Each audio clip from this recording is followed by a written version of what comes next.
Halo semuanya, selamat datang kembali di channel saya masih di playlist Object Oriented Programming dengan Kotlin.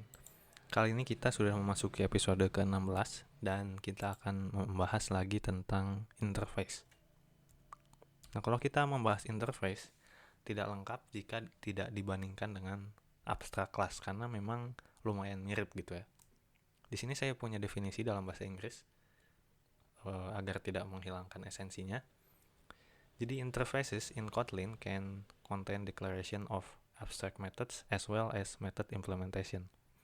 Nah, jadi interface di Kotlin dia bisa berisi deklarasi abstract method atau uh, juga method yang ada implementasinya gitu. Kalau di abstract kan abstract class kalau di abstract class kan dia cuma bisa declare abstract method gitu ya. Dan kalau ada implementasinya dia bukan abstrak lagi gitu. Nah, kalau di interface ini kita nggak perlu membedakan fungsinya gitu. Nggak perlu keyword abstrak gitu. Kalau dia nggak ada implementasinya dia otomatis jadi abstrak. Kalau dia ada implementasinya dia otomatis nggak jadi abstrak gitu ya. Nah, bedanya dengan abstrak class, interface ini tidak bisa menyimpan state. Nah, meskipun dia bisa mengimplementasi sebuah function gitu, tapi dia nggak bisa menyimpan state. Kalau di abstract class kan sebelumnya kita bisa menyimpan misal uh, state apa ya, misal variabel sebuah string gitu, kita bisa define langsung di sana. Di video sebelumnya kalau teman-teman lihat, mungkin saya perlihatkan lagi. Nah, di abstract class ini teman-teman bisa buat misal var name string, kita langsung isi gitu.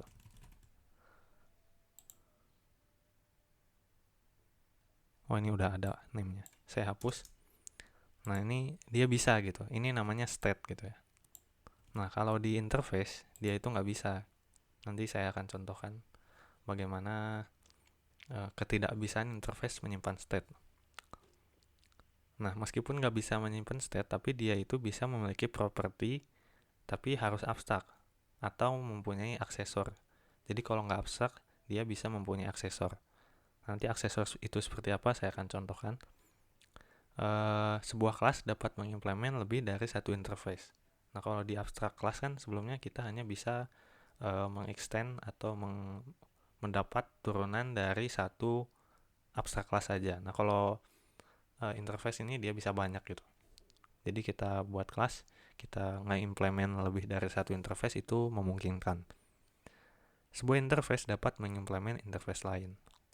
Ya, jadi misalkan kita buat interface, dia bisa mengimplement interface lain gitu. Nah, ini definisi selanjutnya. Is a great way to simplify your code and avoid repeating yourself. Ya, ini definisinya maksudnya adalah cara yang bagus untuk mensimplifikasi atau menyederhanakan kode kita dan menghindari apa ya, pengulangan gitu. Jadi kita bisa menerapkan konsep dry, don't repeat yourself dengan interface ini. Nah, contohnya seperti apa? Di sini saya punya interface number, interface setup edition, dan interface listener. Seperti yang kita lihat di sini kita bisa membuat abstrak gitu ya. Abstrak property. Dia nggak ada implementasinya. Nah, kita juga bisa define function yang ada implementasinya gitu. Nah, kalau di abstrak kan dia harus jadi function biasa gitu ya. Nah, ini kita bisa define. Kemudian kita juga bisa define abstract method gitu ya. Jadi ini nggak ada implementasinya. Kurang lebih contoh membuat interface-nya seperti ini. Kemudian ketika kita membuat kelas matematik misal, kita bisa mengimplement. Jadi kalau bahasanya itu seperti ini. Kalau abstract class kita mengextend atau kelas apapun kita itu mengextend. Kalau interface kita itu mengimplement. Nah, kalau di Java itu kelihatan gitu ya keywordnya. Namun kalau di Kotlin kita cukup pakai tanda titik dua seperti ini. Nah, ketika sudah diimplement, nah ini metode-metode ini dia yang wajib di override gitu ya. Yang wajib kita define ulang. karena dia belum ada implementasinya. Sementara function add ini dia nggak perlu karena udah ada implementasinya. Mungkin bisa dibilang interface ini adalah versi yang lebih sederhana dari abstract class gitu. Nah, ini contohnya bahwa kita nggak bisa membuat state di sini.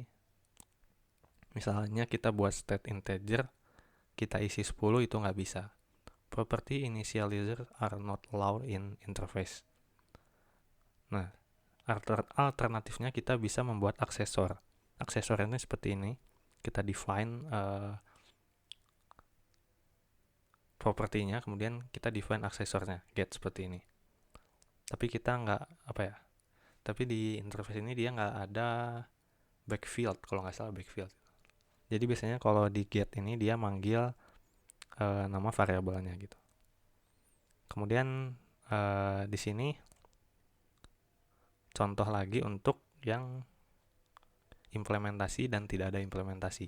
Nah, ini contoh function yang ada implementasinya. Yang ini contoh yang nggak ada implementasinya gitu. Kita nggak perlu declare keyword abstract di depannya. Kalau dia nggak ada implementasi, otomatis dia jadi abstrak. Kalau dia ada implementasinya, otomatis dia bukan abstrak. Kita akan buat contohnya.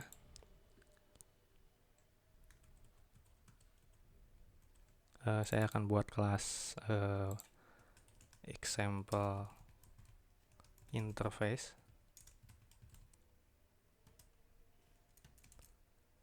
Kita buat interface number tadi ya.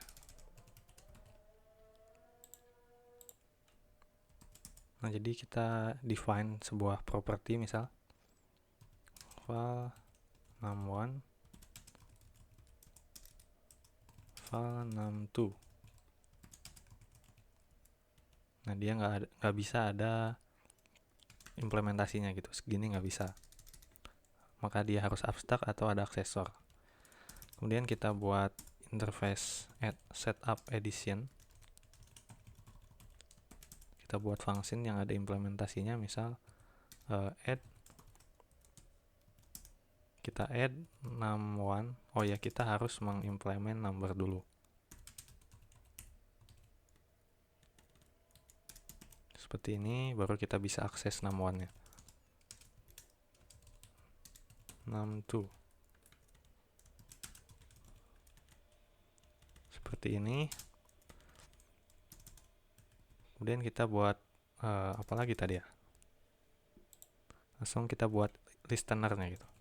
Nah, biasanya interface ini buat listener gitu ya. Kalau di Android, dimanapun sih sebenarnya.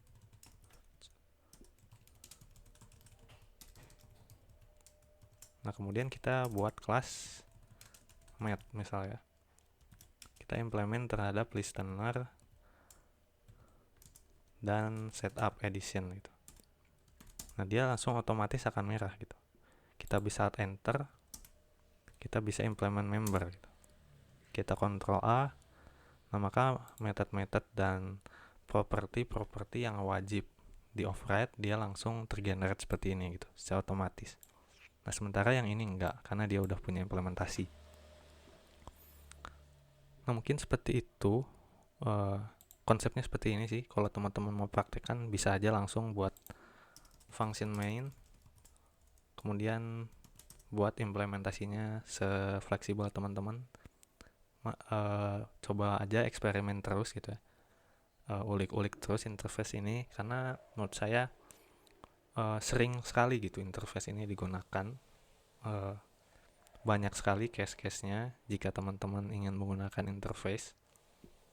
Mungkin hanya itu saja yang bisa saya jelaskan. Semoga bermanfaat. Kita berjumpa lagi di video-video selanjutnya.